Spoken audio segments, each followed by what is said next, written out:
have to have this like robustness around holding that complexity and being able to acknowledge that it's kind of beyond your comprehension, and yet you still have to keep trying to do it and do it in the most ethically honorable way. You know what I mean? And I think you've pointed out that for your generation in particular, but I don't think this is just restricted to any generation now. We're so bombarded with facts and details and complexity, and usually the dark side of the complexity, right, which is what comes to us as news for the most part.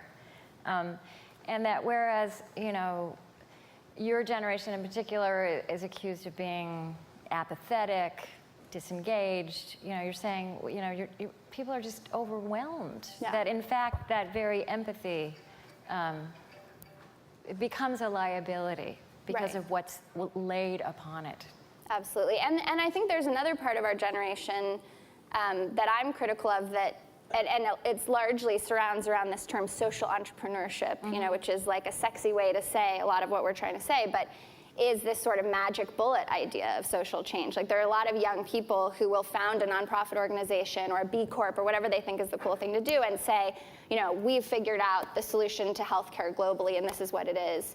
And I understand that instinct because I had it. It's this instinct to, when you have so much privilege, and you don't want to sit around feeling guilty. You want to do something productive with it, to want to run out there and make solutions happen. But the dark side of that instinct is that it just doesn't acknowledge that complexity, and it can use a lot of resources in a way that ultimately is not benefiting or honoring the humanity of the people that you are supposedly trying to help.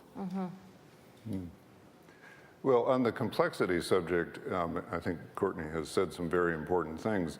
The only thing I'd want to add, and I know Courtney is on this page too, she and I do a lot of work together, and I've been very influenced by her book, Do It Anyway, which helped me understand that my generation did it because they wanted to save the world, and when within 5 years the world hadn't changed one whit, and there'd been a lot of blowback, they gave up on that and turned to something banal or worse.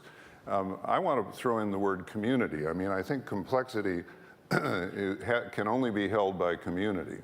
And I think that one of the most important things that needs to happen right now is, if I may say so, at your invitation, being modeled right here, which is intergenerational community.